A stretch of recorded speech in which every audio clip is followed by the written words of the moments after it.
Should the woman be punished for having an abortion? Look. And this is not something you can dodge. If you say abortion is a crime or abortion is murder, you have to deal with it under the law. Should abortion be punished? Well, people in certain parts of the Republican Party and conservative Republicans would say, yes, they should be punished. How about you? I would say that it's a very serious problem, and it's a problem that we have to decide on. Do you believe in punishment for abortion? Yes or no, as a principle? The answer is that there has to be some form of punishment. For the woman? Yeah. That was candidate Donald Trump back in 2016, and it took some cornering, but in the end, he offered a rare moment of honesty in that answer. Because while the question may have been about the legal consequences, like prosecution or fines or jail time, Trump's answer that there should be some form of punishment for women who seek abortions was the unfiltered truth about anti-abortion policymaking. The goal of abortion restrictions, and particularly abortion bans, is in fact to punish women. Even apart from prosecutions, anti-abortion regimes punish women by removing their bodily autonomy, denying them access to health care, and dismantling the established women's health care system. And in that sense, making abortion a crime and punishing women for it is the rare campaign promise that Donald Trump has actually kept.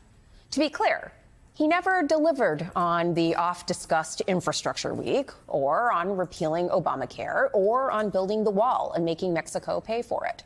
But Donald Trump's 3 Supreme Court appointments created a 6-3 conservative supermajority at the High Court, and that High Court overruled Roe v. Wade, ushering in a rash of draconian abortion bans in the states. So these are promises kept indeed. And now women are being punished, and not just for seeking out abortions, but for actually needing them. Caitlin Cash of Austin, Texas, says an abortion saved her life. She was pregnant with her second child when she learned that her baby would likely not survive until birth. When she asked what solution would ensure the least suffering for her child, she was advised by doctors to, quote, seek a second opinion, but outside Texas.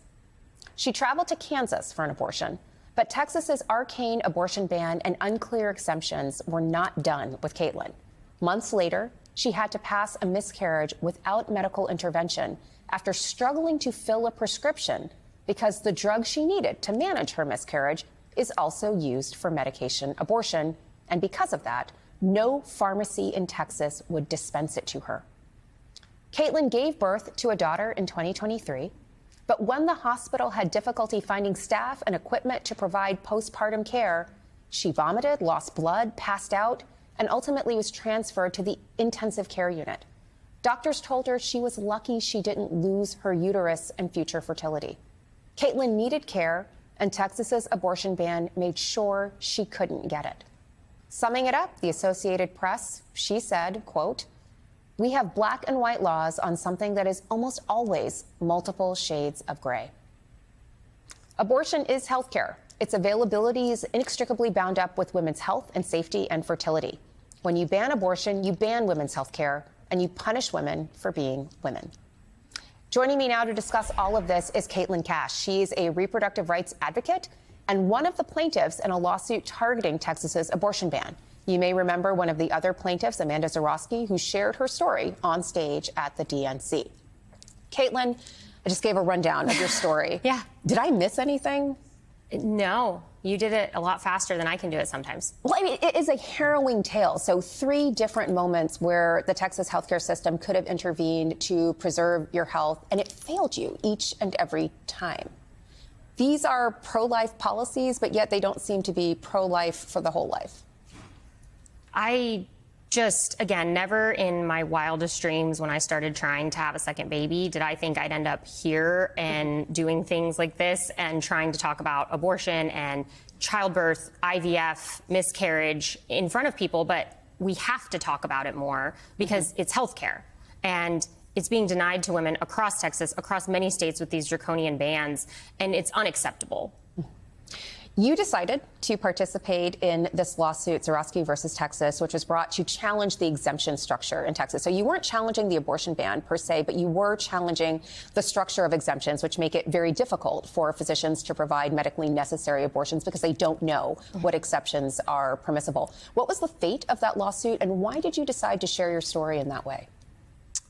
I ultimately decided to join the lawsuit and to share my story because my second pregnancy, I got a fatal fetal diagnosis that my child his bones would begin to break in utero, and if the child survived to childbirth, after his bones breaking during that, he would most likely suffocate without extreme medical intervention. And so while my life was not in immediate danger, my entire goal as a mother was to end my child's pain before it could begin.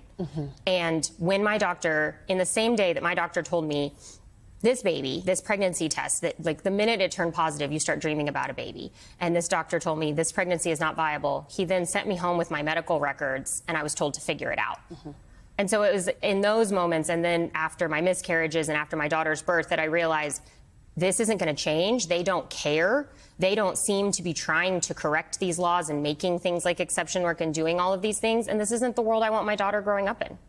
And what happened in the lawsuit? Like, it went all the way to the Texas Supreme Court. Yeah, it went all the way to the Texas Supreme Court. And in the end, we were dismissed from the final opinion that they didn't mention any of our names. They didn't give us any clarity. They pretty much said, this is the doctors. They don't know what they're doing. And the law seems to be fine. And they upheld the law, made no mention of you, made no mention of your experiences, and just said this is all on the doctors and they should know what to do. Yeah. They basically said, oh, it seems like the law is pretty good where it is, right?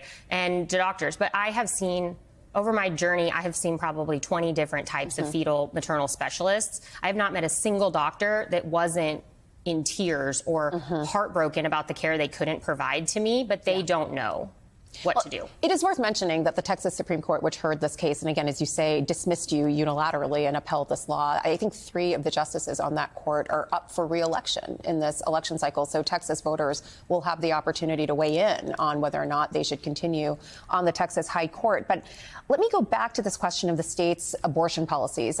These are laws intended to make women continue a pregnancy. But the result, as your case makes very clear, is that it's actually impacting downstream health care for women who are pregnant but may need not to be because of their own health. It's basically impacting maternal and infant care in the state, not just fetal policy.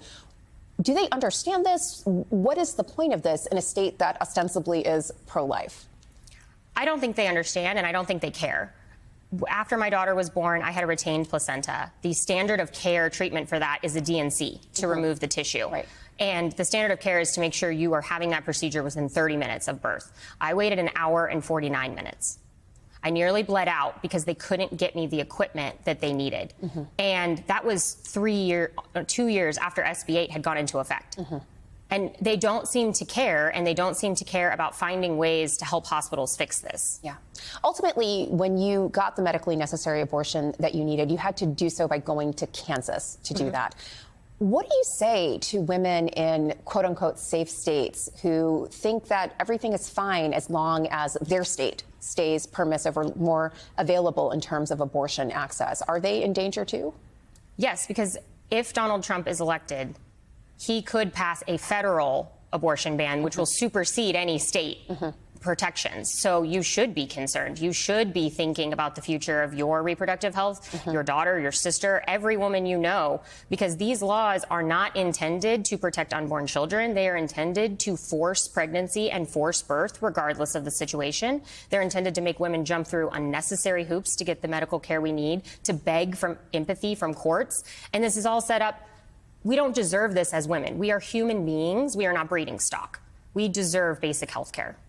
Caitlin Cash, thank you so much for sharing your story. This is an unbelievably harrowing experience. I'm so sorry you went through this, but I'm so glad that you came on this morning to tell us about it. Thank you. Thank you so much.